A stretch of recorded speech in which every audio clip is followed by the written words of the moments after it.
Indus water ট্রিটি। Indus water ট্রিটি এটা Indus river ভাগে জল কোন দিকে যাবে সে ভাগ। সো ইন্ডাস ওয়াটার ট্রিটি প্রথম জানতে হবে ভারতের কোথায় অবস্থিত, লোকেশন।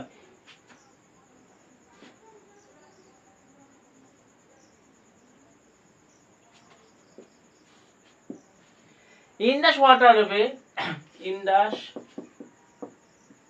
ওয়াটার ট্রিটি। আমি রে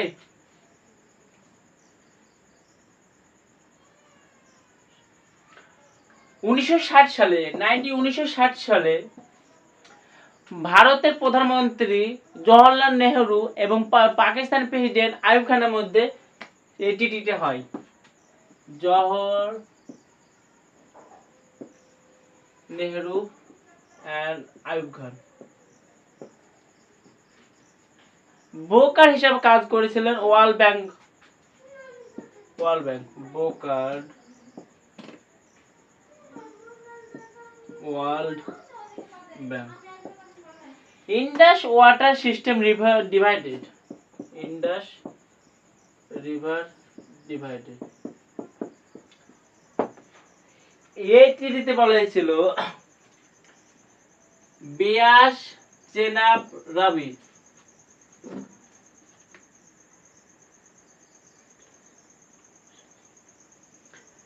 বিয়াস রাবি সতলুজ, এই তিনটে রিভার রাবি বিয়াস সতলুজ এই তিনটে রিভার ভারতের আন্ডারে থাকবে এবং ইন্ডাস রিভার ইন্ডাস রিভার এছাড়াও চেনাব রিভার ঝেলুম রিভার এই তিনটি ইউজ করে পাকিস্তান। ইন্ডিয়া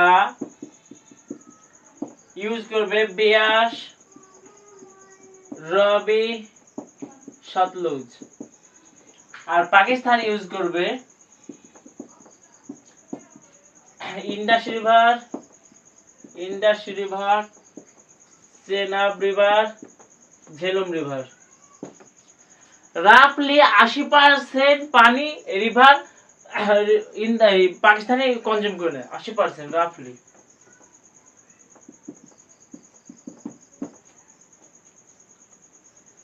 ওয়ার্ল্ড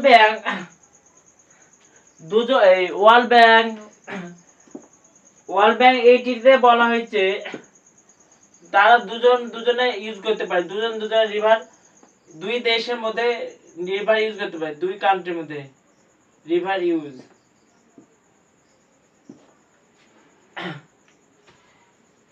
এক স্মল হাইড্রো ইলেকট্রিক পাওয়ার তৈরি করতে পারে। এছাড়াও এগ্রিকালচারের ক্ষেত্রে রিভারের জল ইউজ করা যাবে। কিন্তু রিসেন্টলি ভারতের বিদেশ external minister review Indus river treaty সংশোধন করে কথা বলেছে। সো এর জন্য কারেন্ট এসেছিল ইন্ডাস ওয়াটার ট্রিটি। সো এটা হলো ইন্ডাস ওয়াটার ট্রিটি। 1960 সালে ওয়ার্ল্ড ব্যাংক প্রোগ্রাম হয়েছে, জওহরলাল নেহরু প্রধানমন্ত্রী ছিল এবং প্রেসিডেন্ট আইয়ুব খানের মধ্যে হয়েছিল এবং হাইড্রো রিভার ইন্ডাস এই তিনটে রিভার। সো এটা পাকিস্তান ভারত। সো আজকের